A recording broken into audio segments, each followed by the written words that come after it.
Welcome to the podcast with your favorite cash flow guys, Mike and Blaine. Giving you the best advice while having a beer. When you're running a business, there are problems every day. Let Mike and Blaine help you out and guide your way. Cheers to the good times with Mike and Blaine for business, beer, and BS. Hey, it's episode 131 of Mike and Blaine. I am Mike Mylan, also known as Cashflow Mike. That is my partner and friend and the CEO, founder of Dry Run, Blaine Birch. What's up, man? Oh, I'm excited. I've got big news. One of our beer sponsors actually delivered some beer to me. So we're going to get into that pretty quick, but I am ultra excited. I got an awesome beer for today too. So exciting times. We have 4 beer sponsors right now. Hey, is it weird that jingle's about a year old now, and I still love it? Oh, I sing along to it. It's funny. Like you always say, Courtney will say, I heard Heather the other day singing it. Just walking around, I was singing the jingle. Welcome to the podcast. I say that all the time. And what's funny is that the other day I'm like going, I said it. She goes, why'd you say your name? Because I say Mike and Blaine with Mike and Blaine. Well, my mom used to call me Michael, and my middle name is Wayne. So she'd go, Michael Wayne. and she called you that when you were in trouble, because I used to get the full name when I was the bigger trouble I was in, the more words were used. So, you know, besides the government, she's the only one that's ever called me Michael. Yeah, I wouldn't even know. I wouldn't even recognize it if I called you that. Yeah, it's funny. I probably wouldn't even turn around like going, who's they talking to? Who? What? Who's they talking to? Exactly, yeah. That's funny. All right, so super cool. We have been, I'm talking about, I even got people saying they still want to sponsor the show. They still want to, it's got to be the easiest and most fulfilling $5 you will ever spend to sponsor this show, to get evergreen content, right, about you for $5. If you're not sponsoring this show, there's something wrong with you. Now, I don't want to, go ahead.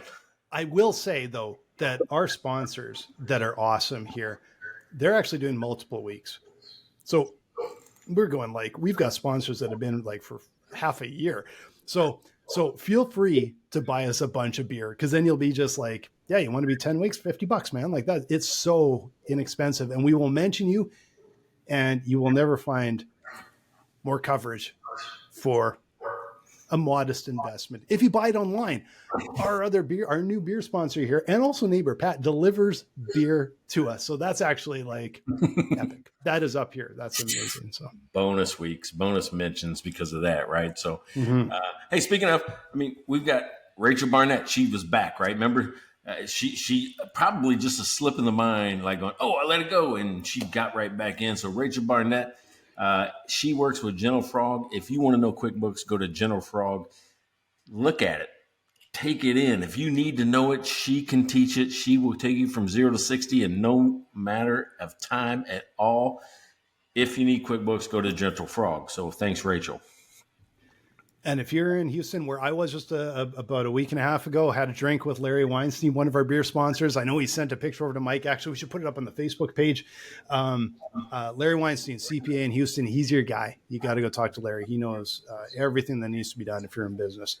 He is the cash. I'll let you introduce neighbor Pat, because then I'm going to dive into our fourth sponsor, because I got a little story there.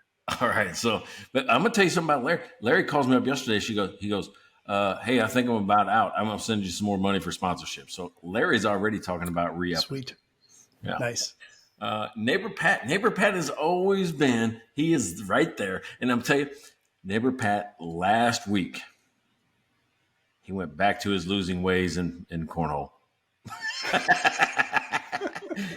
I'm back. I came out of retirement just to put Pat down. Now, we did play partners, so it doesn't count. We don't count those as wins and loses and all that, because it's got to be one-on-one, mano-a-mano. But neighbor Pat, we are so appreciative, so grateful. He lives 2 doors down from me. He always makes his own beer and brings it right here. Sometimes you'll see me with a big craft or growler that he brings down. But yeah, always appreciative of what he does. And and neighbor Pat, I got to tell you, Pat, that hopefully Mike will have the confidence back that he'll be willing to play you one-on-one next weekend. Because obviously last weekend he must have been scared. He was scared because of your massive win before. So it's oh, okay. So okay. We have another beer sponsor and Mike Milan. But thank you. It's the other Mike Milan, which we're calling Baltimore Mike, because it's Mike Milan from Baltimore sent Mike a big box of amazing beers. And guess what? Mike was in Scottsdale last weekend, and I popped over on my bike. My wife and I went in. We met Mike, and I just thought, hey, we're going to get a picture so that we can send it to you, so you can see that. Suddenly, surprise! I'm having a beer with Baltimore Mike, with Mike Milan from Baltimore, and he had a box of beer there for me. And I'm like, oh my God, this is unbelievable. So we did like an unboxing video at the hotel and then FaceTimed you to show you the beer, and Mike and I having a beer together, which was just awesome. So much fun. And so and I've got a beer here. I'll bring it up right away. That from Baltimore Mike, that's my beer this week. But Baltimore Mike asked me to do a little sponsorship blurb. So I'm going to do a little sponsorship blurb. Okay. So here it is. Oh, no. Dang it. So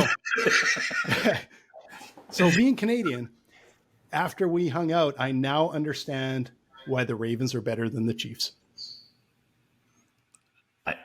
That's good, because nobody else in the world knows that. I mean, obviously not. I mean, that's why he won't let me say stuff like that, because he knows I will take editorial approval away from him. I will say that was the first time I've seen you speechless for like dead air. Like, okay, well, I thought you had something else. I mean, surely he's not. Surely he's not just going to lie to listeners. There's got to be something there. Okay, Mike, if you're listening, you can send me a sponsorship blurb next week, and we can just keep going.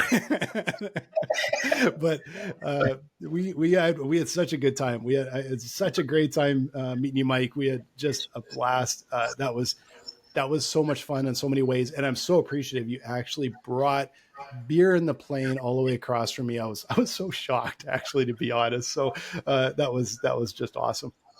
So what are you drinking this week? We got to actually get into the beer here. I've actually got Baltimore Mike's beer out. And all right, so let me tell just a little story, something I didn't know before.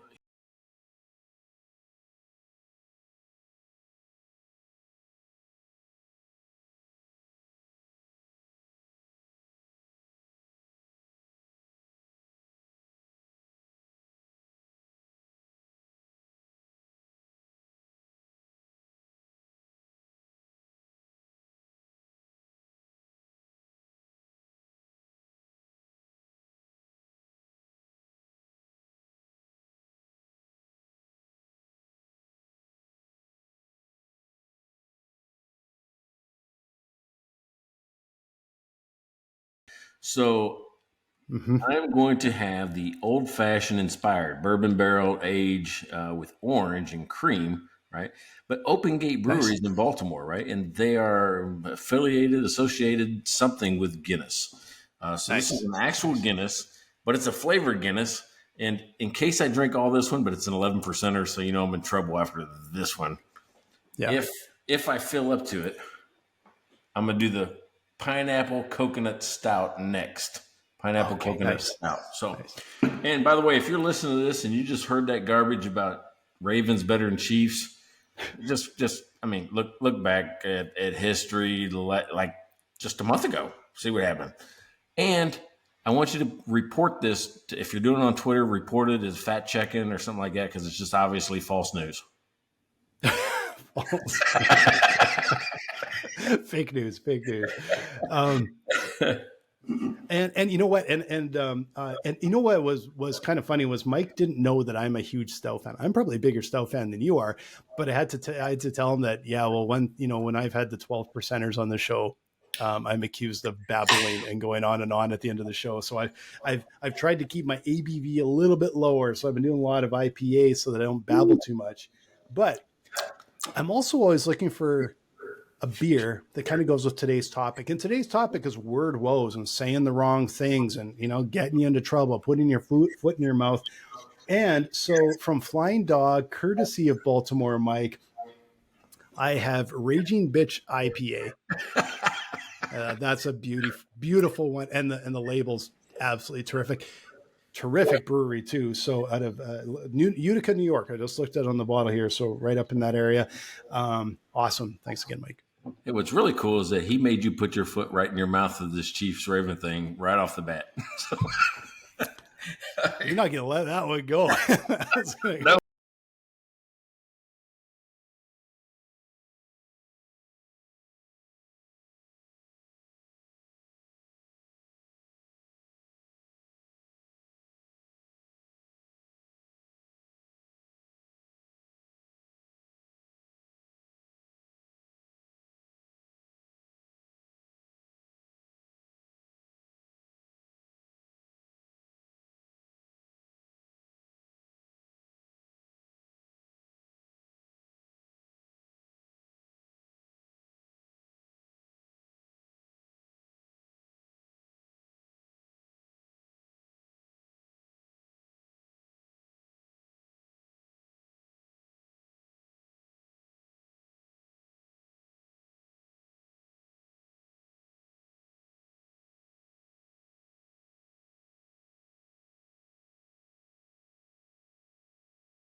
Yeah. E meant ecstasy, the drug. So basically what I told these college kids was if you want more penis, you have to have more ecstasy. Okay. Not what you intended. It went right by me. Had no idea. I get called in by the contract manager, like going, "Hey, I heard you were super unprofessional in class the other day." I'm like going, "What? What do you mean?" And they told me what this stuff meant. I'm like going, "Well, who's more unprofessional?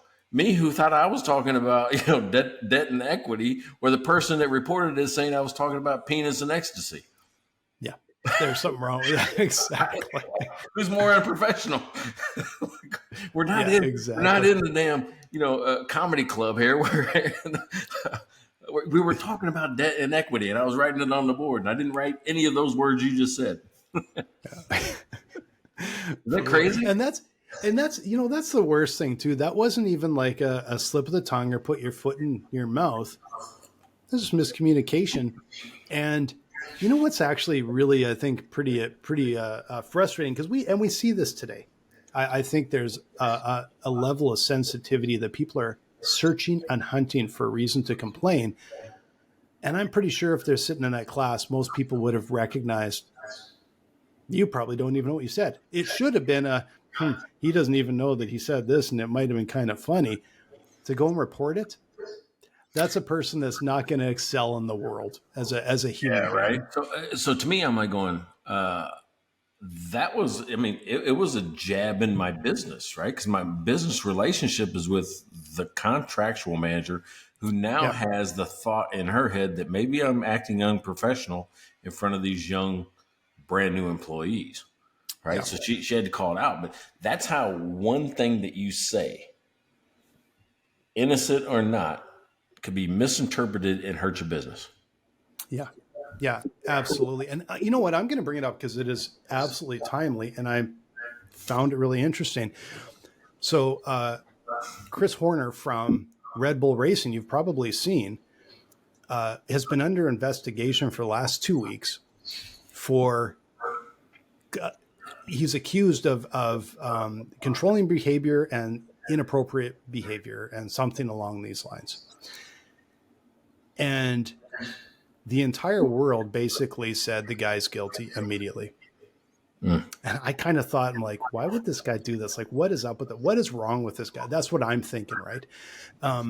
There were people in F1 that were calling for him to step down and saying, this is taking too long and you're ruining it. Just quit, step down, and all of this kind of stuff. And then yesterday, Red Bull put out a statement after 2 weeks of an independent legal firm coming in and doing the investigation, cleared of it all. And I went, oh, okay. I kind of assumed, and like not probably as far as others, but I assumed you kind of go like this. It's like guilty and proven innocent. It's kind of like super guilty until you're proven. Yeah, I'm not familiar. You got to catch me up. What's the details of the story there? What happened?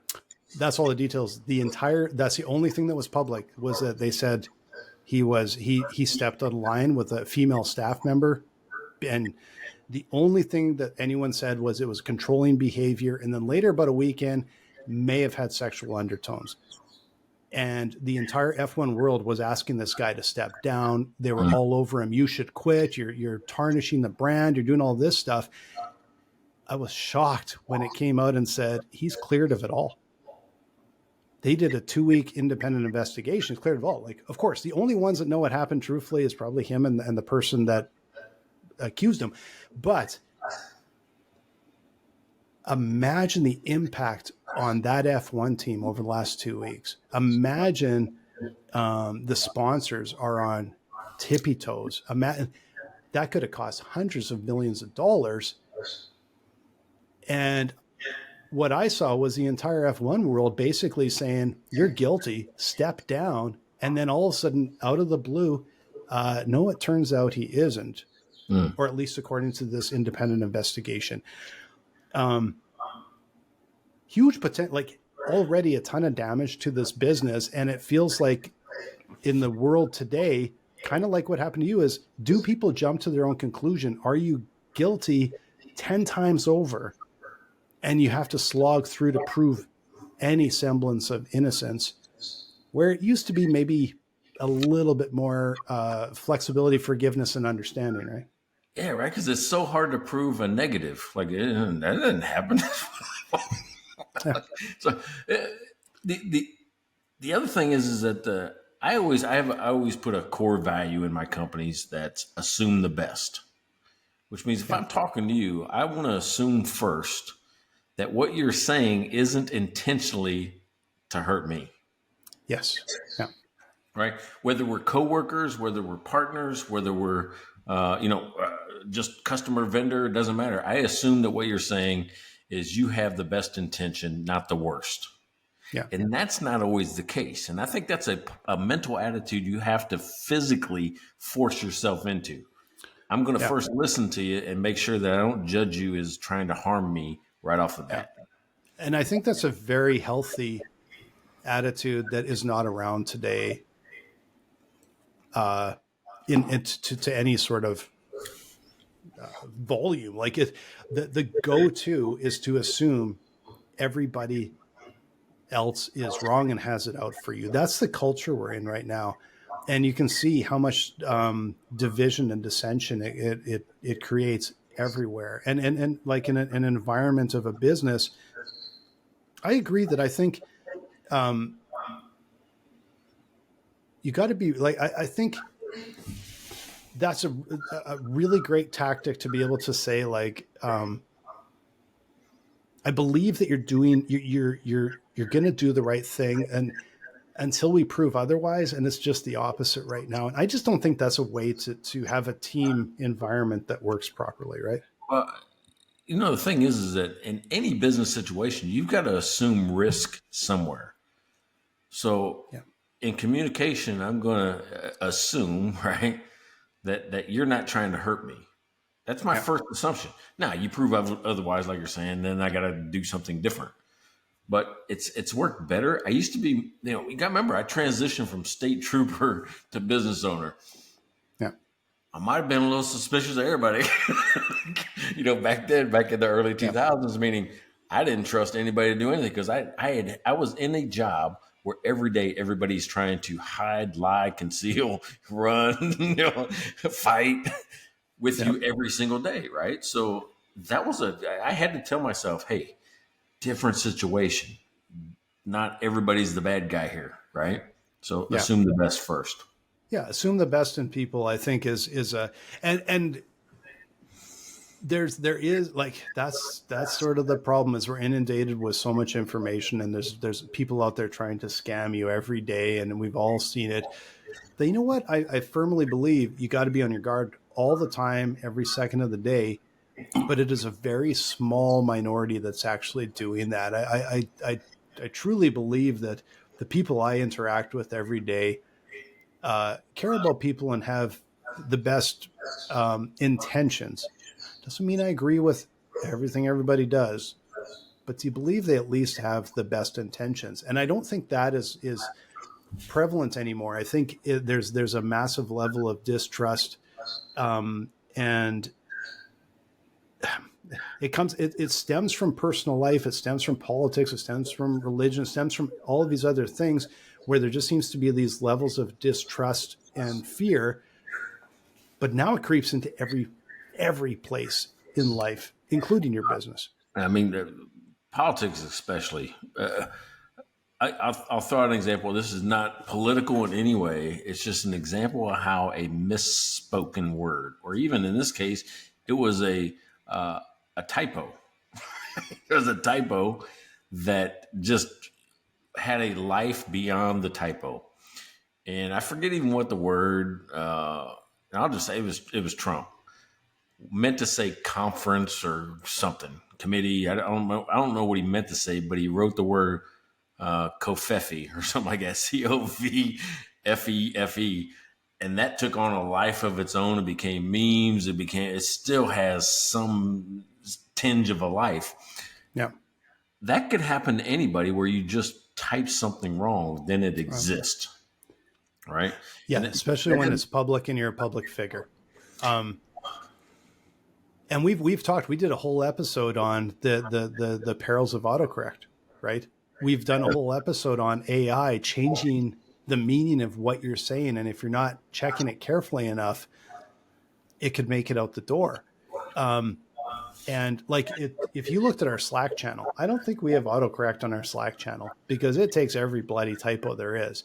And I will say that especially my co-founder and I are both quite lazy. So when we're typing, we both seem to have this, good enough. And so we'll send a message and it'll be 6 words and 4 of them are misspelled, like typos and fumbling with the letters. But it's like, it gets the point across. And it's like we can read. It's like reading a doctor's handwriting as people, we can read each other's typing and we're just like, whatever, it's good enough, right? Yeah, but I mean, if it misspells something that's funny, you might call out it's funny, but that's it. You know what he meant, right? Exactly. I got dressed down by a 17-year-old, right, stepdaughter about text, like going, because her texts are like run-on sentences, like no punctuation, just really no break in thought, no structure. It's just, bleh. Am I going? I don't even know what this says. It can't be. Where does the thought end? It doesn't end. It just fucking keeps going. And there's acronyms and shit in there that I don't understand. Yeah. Well, I brought that up.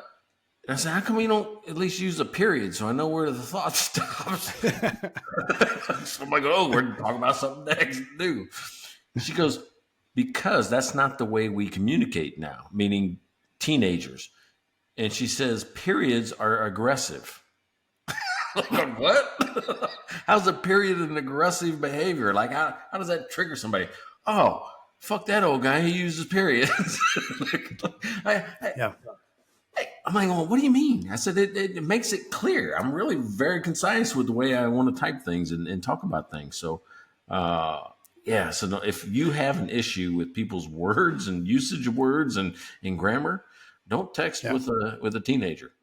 And you know, like what I'll say here is when I look at that is high, like to me, that's highly aggressive to basically say, when you're communicating, you can't use punctuation that literally helps clarify communication, but you're going to be in serious shit if you have a mistake in your communication. So it's almost like, it's like two sides of the coin. It's like one side is like, if you say anything wrong, you're screwed, but we're going to make it really hard to say it right. And that's almost like a secret language, right? And that's again, it feels like a lot of the culture today is just that, like I said, they don't think the best of people. They're trying to trap people, and context no longer matters. Like you can listen to somebody and say, and it doesn't matter what the spirit is, what the absolute underlying message is. It's just the words you use and can they catch you on it? And that's I think a very, very dangerous thing, right? Well, that's the old joke, right? About punctuation matters. Like I helped my Uncle Jack, comma, off a horse. Or if there's no comma.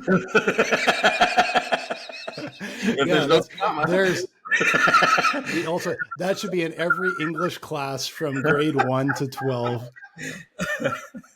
I'll remember that one as like the importance of a comma. That's yeah, right. So, you didn't know that one? No, I think I've heard variations of issues with a comma. I haven't heard that one before, but it goes right in with the old Mike and Blaine philosophy here. And so here you can send your complaint messages through the buy a beer button on our website. Buy us a beer and you can leave a message on that. Here's $5, but I hated what you said. Exactly. That's exactly where our complaint message is. That's our complaint box. Yeah, exactly. It's like, okay, here's the Mike and Blaine complaint box right here.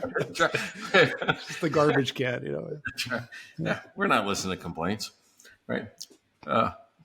We should listen to some complaints because we're not great all the time, right? Hey, speaking of being a little bit great, dude, we are getting ready to break into the top 1,000. Did you see that chart that came out? Top 1,000 business podcast. Oh, I saw that last week. Nice. No, we haven't been that high before. It was like right at 1,012 or something like that. That's awesome because there's like a million business podcasts out there. That's really great. And you know what? The 999 above us, I bet you none of them have 4 beer sponsors and counting and growing. So there you go. There you go.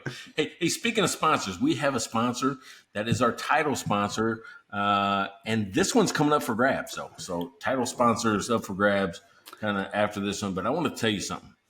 I was on my way today to Trinity University to teach, and then I had to do not a podcast. It's like a webinar for an SBDC group out in California. And I just did it at the university so I didn't have to drive back and forth. And on my way down to the university, I yawned.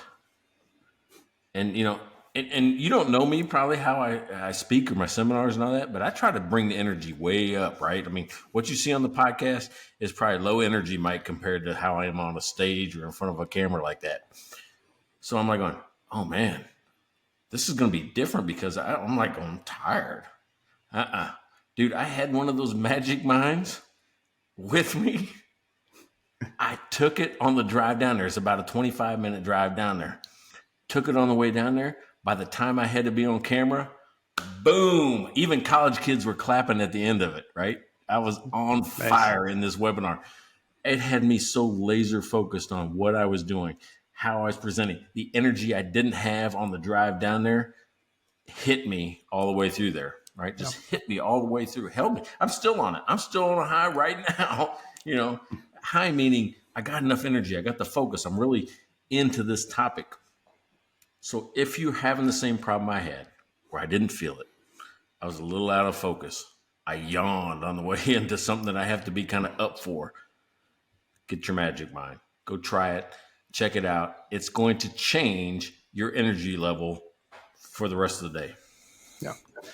And to be able to find it, you can also get a discount courtesy of Biz Beer and BS with Mike and Blaine. So go to magicmind.com/BBBS for business beer BS. And you can get 56% off your subscription for the next 10 days with the code capital B, capital B, capital B, capital S 20. And I know it says 20, but that's because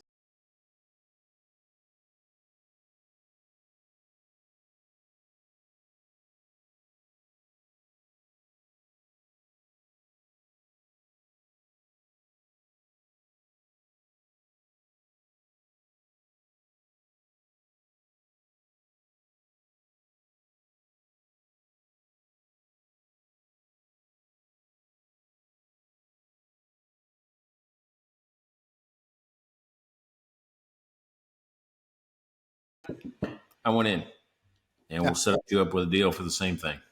yeah, contact us through the website, connect us on LinkedIn. You can track us down. Go to dryrun.com. You can track me down, cashflowmike.com, track Mike down. Lots of ways to get hold of us. We're always looking for some great sponsors. So, hey, and if you don't call, guess what? Cashflow Mike and Dry Run is going to sponsor. we're back in. And actually, I'm okay with that. I kind of like doing my little sponsor blurb. So we've got a pile of beer sponsors. I'm like, man, that's kind of good. So I'm not I'm kind of excited to get that back, but you can knock us off of the old pedestal there and fill your stuff in if you want. So that means they could buy our spot. Buy our spot. Apparently we're up for sale. Spot. There you go. All right. So back to this. I'm going to tell a funny story that did not get me in trouble, that actually got yucks, right? Or laughs in a college classroom, right? Remember the Wells Fargo people at their first job, being all professional, did this. I'm actually on a college campus. I say something ridiculous on accident and it gets laughs and we all move on with our life, right? So there's still hope for people. You know, when this happens. I'll tell you the story. One of my students is building a belt. She told me the name today because she hadn't had a name for like 3 or 4 months. But think about a hidden belt, not outside the pants through the belt loops, but inside. The problem she's solving is something I didn't realize happened.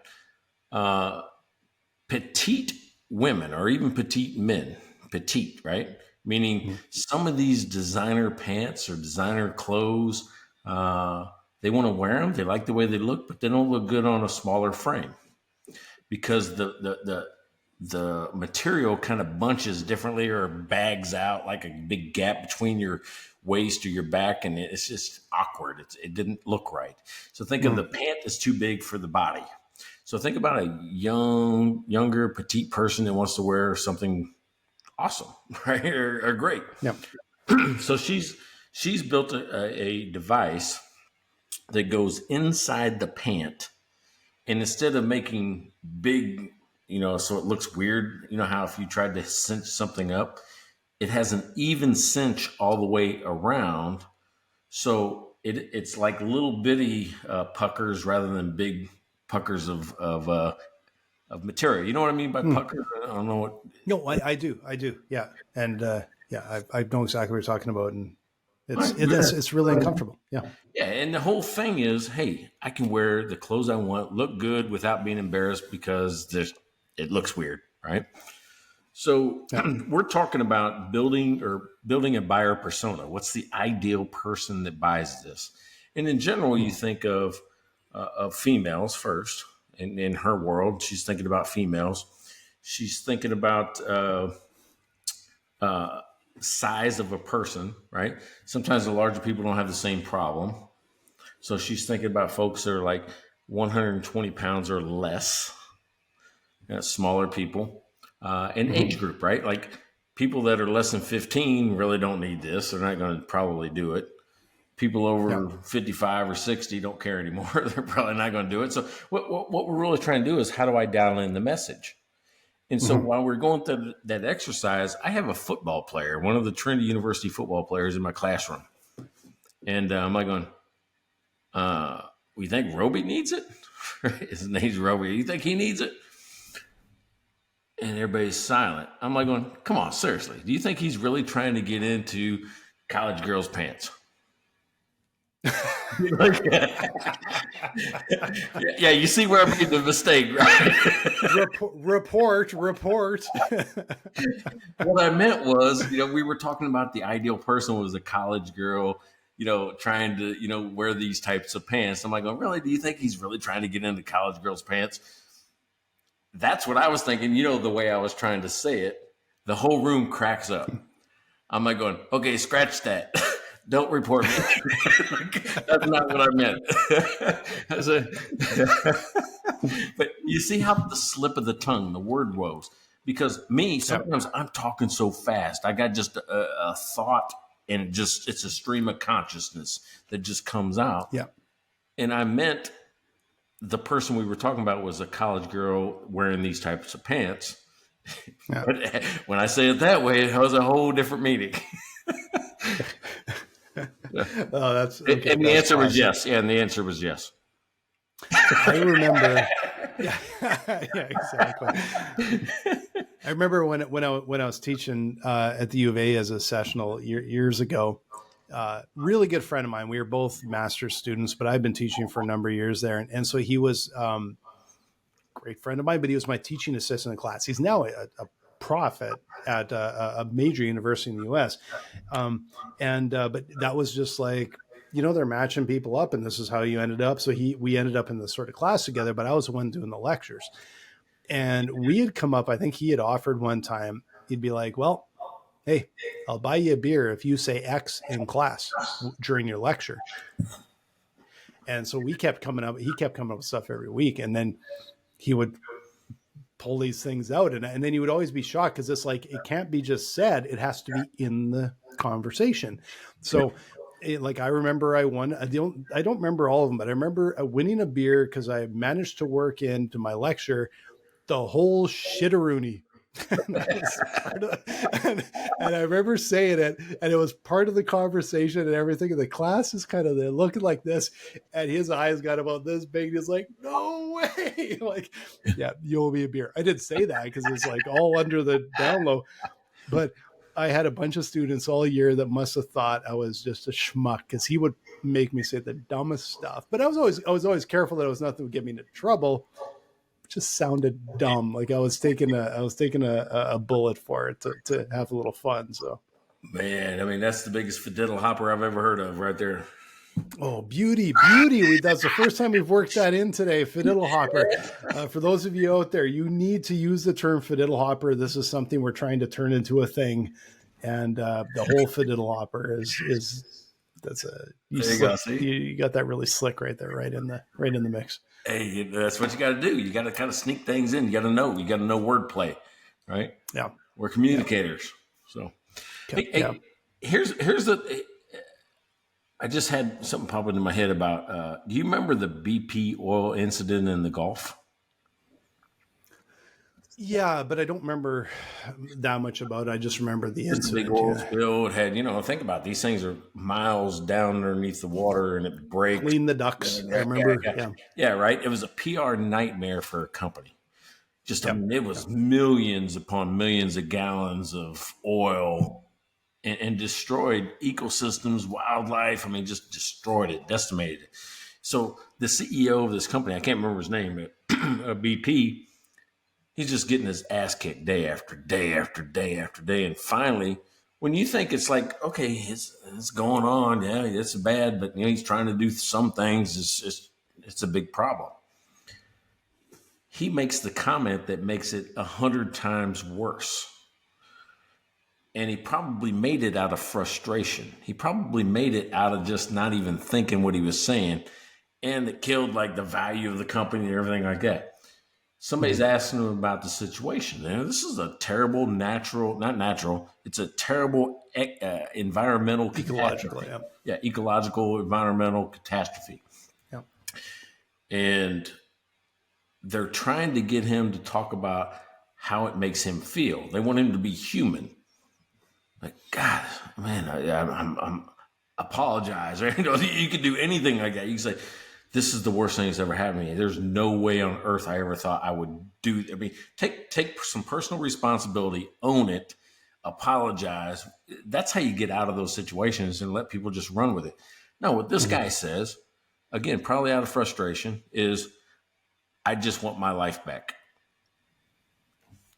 It's not terrible what he said, but everybody jumped on it as, yeah, I bet all the fish and all the wildlife and all the fishermen that are trying to live off of this, I bet they all want their life back too. And it just fucking buried this guy under that one comment, and because it was out of frustration. Yeah. You don't remember that?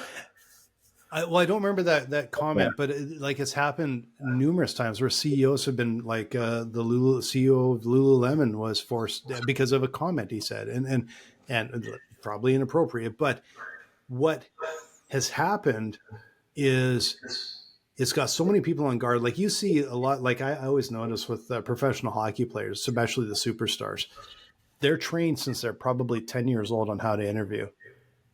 And so like Connor McDavid in Edmonton there, we hear all the time, and it's always kind of entertaining because it's like he does not say pretty much anything. And after being in the league for a number of years, at least it's starting to open a tiny bit, but they're trained to basically say nothing.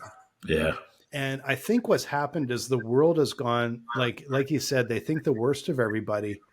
And it's so, everybody's ready to sue everybody else. And I'm going to give an example here because this actually annoyed me this last week. I got a little bit of BS too. We've had we had a little stretch of rain in Arizona here, and I have grass growing up from my rocks. Oh, I went into the garage, and I had a pesticide that's supposed to kill the weeds, or herbicide, or whatever it is. And I was looking at the instructions, and I looked at it, and it said safety instructions. This stuff, it said, if you get it on your skin, you rinse the skin for 15 to 20 minutes. If you do this, you call poison control. If you do that, like I'm like, what the hell did I buy here? Like this stuff, what does it burn through my skin through into the bone if I touches my skin? Like I'm kind of like, what the hell did I buy? And then I'm thinking, and if I spray the yard, when the little bunny comes by, is he going to fall over and die? And the birds that land, are they going to fall over and die? So I'm like, screw this shit. So I went and threw it in the trash. And I went to Home Depot, and I'm like, I looked through and I found one that was eco-friendly. And it was like this stuff, it basically on the package is almost like you can drink this stuff. It didn't say that, but really, like it was like this stuff is healthy for everything and blah, blah, blah. And I'm like, okay, I'll buy this. And then I got it home and I'm mixing it up and I look at the instructions, and under the safety instructions, if you get it on your skin, rinse for 15 to 20 minutes. And I'm like, you fuckers, you assholes, because they're also worried about getting sued that they lie through their teeth. And I was so frustrated with it. And on top of it, I have sprayed the living shit out of our yard twice with this stuff. And I'm pretty sure all it did was feed the grass. Like it is not doing anything. And I'm so pissed off by this stuff. I know there's a big cancer thing on Roundup, but that shit works. But it works. It works. Don't get it on your skin. Yeah, you might want to wear gloves for that one. But the other, this is another example of the same thing. Actually, it's right here. So I bought this jug, and it's one of these insulated jugs. I got it full of ice water, right? I bought it online because we had these glass ones, and I tried to put in the dishwasher, and it broke. And can you imagine the mess when we have broken glass in a dishwasher? Like, screw that.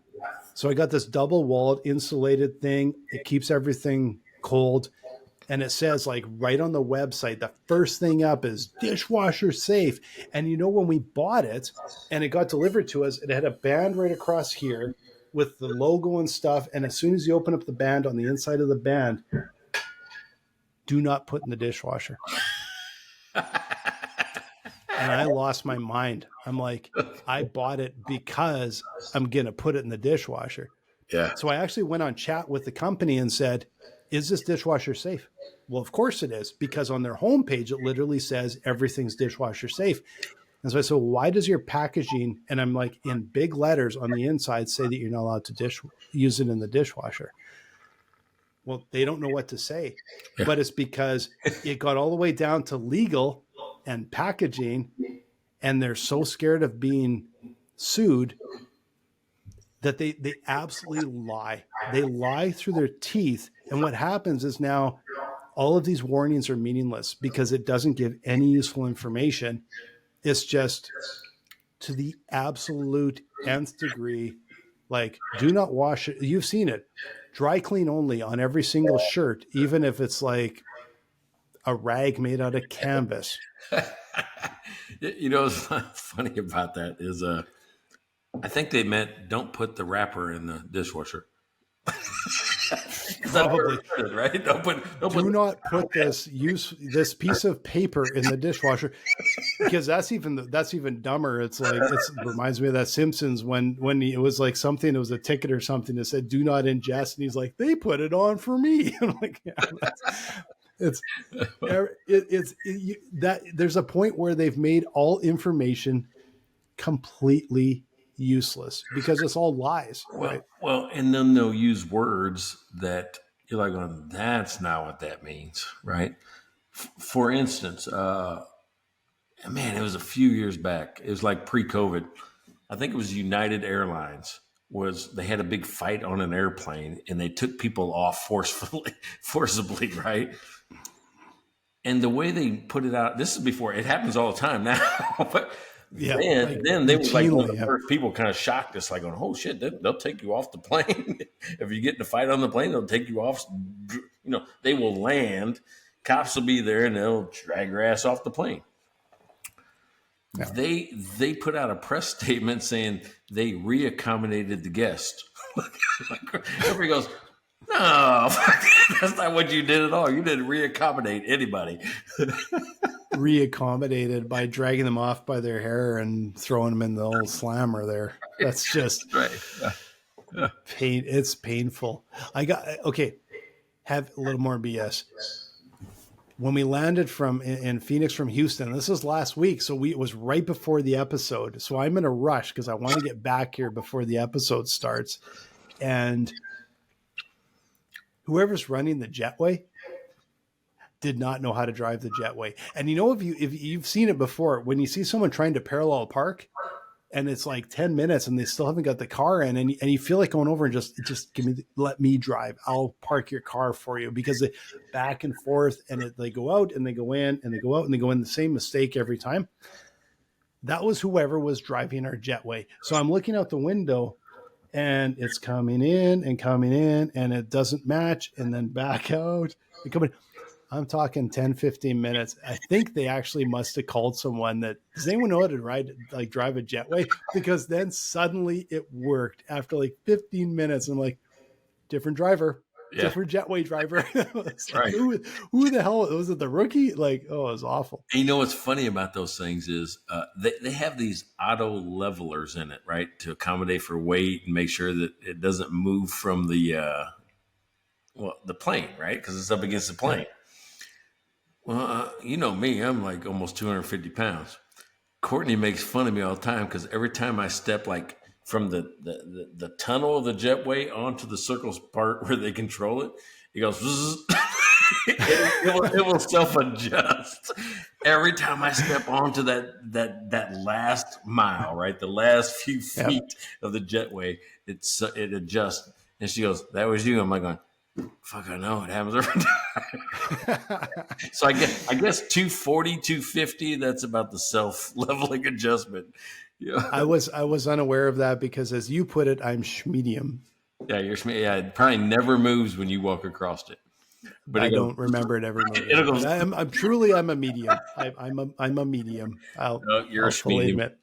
Dude, there's pictures of both me and you out there. People know how big we are together. Yeah, no, you should be able to see him. We're yeah. You know who's big? You know who's really big? Baltimore Mike. Baltimore Mike is probably barely more than Schmedium as well. I know he's a little guy too. But I figured if I say it out loud in public, people will believe it.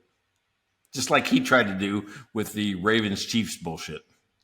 Ravens, yeah. Well, and you know what? You do not look too 40. You give yourself a lot more. Although you did buy me an extra large shirt one time, and I like it was two. It was key to get two of me in there. You know why I bought that? Because I'd only seen you on video. We had never met in person. I'm like going, no, yeah, he's probably about my size. Yeah, not. No, yeah, no, yeah. No, You must have. You're taller than me too. You have a few inches or a couple inches on me. I don't know how tall are you. I'm 6 foot. 6 foot. Yeah. So you got a couple inches. I'm 5'10". So we got a couple inches on me. So, but I am schmedium. I'm okay with that. Schmedium. That's one of the funniest things ever. I just love that term. So it's funny. So, hey, if you want to know more about Mike and Blaine, go to mikeandblaine.com. You can get us on any podcast directory you can think of. I mean, Apple, Spotify, Google has podcasts. We're on them all. And believe it or not, and I went there today and not many people do this. You can see us in video on YouTube, right? Mm-hmm. In YouTube, on Facebook, on LinkedIn, there are videos of us doing this. Blaine has been doing a great job with these shorts lately. I love them. I'm starting to promote them myself on my side.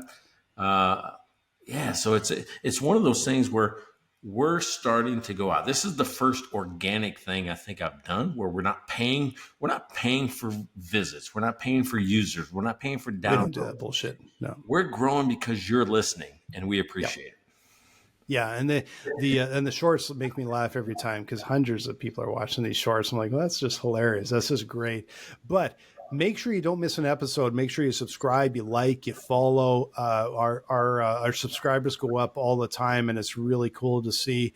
And make sure you visit Mike Blaine and buy us a beer if you want to.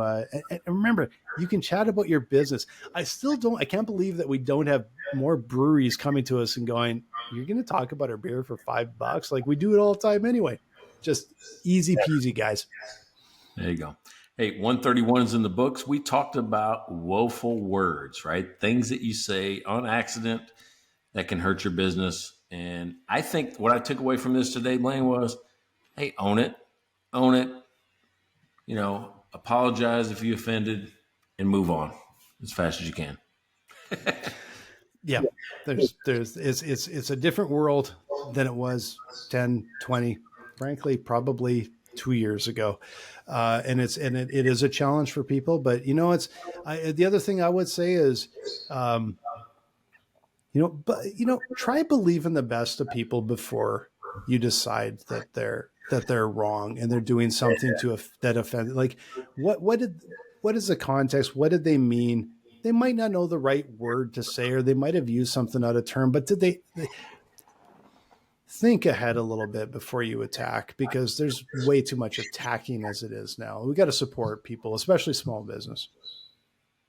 All right. So we can't end yet, cause I got this thought that Texas King back there. Do you do that to fuck with me? Because you did it 2 episodes in a row. I was hoping that I'm like going, well, maybe he's doing it to mess with me because you have never had the same one back there 2 episodes in a row. Now you have. Did I have Texas King up? Yeah, last week. I didn't. Yeah, I thought maybe he's like, oh, will he notice? Will he notice? Because didn't they make the Waco song about how Waco sucks? No, not all. Texas King is a Canadian band out of Toronto. Oh, that's right. Who was the one out of that had the Waco song? I think, was that Roger Klein?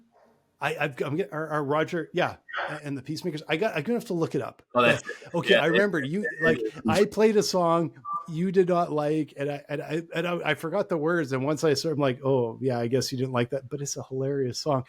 Texas King. amazing Canadian band. I saw them live not too long ago. They were awesome. They were a riot. And I didn't realize I put them up 2 weeks in a row. So I'm trying to promote some of the indie bands. When I go to concerts, we grab vinyl and when we can, if they have it there, and I'm trying to promote them. So check out Texas King. They're awesome. There you go. All right. Now we can end. All right. See you next week. See you next week. Check out their website at mikeandblaine.com. Then subscribe to the podcast and buy these guys a beer.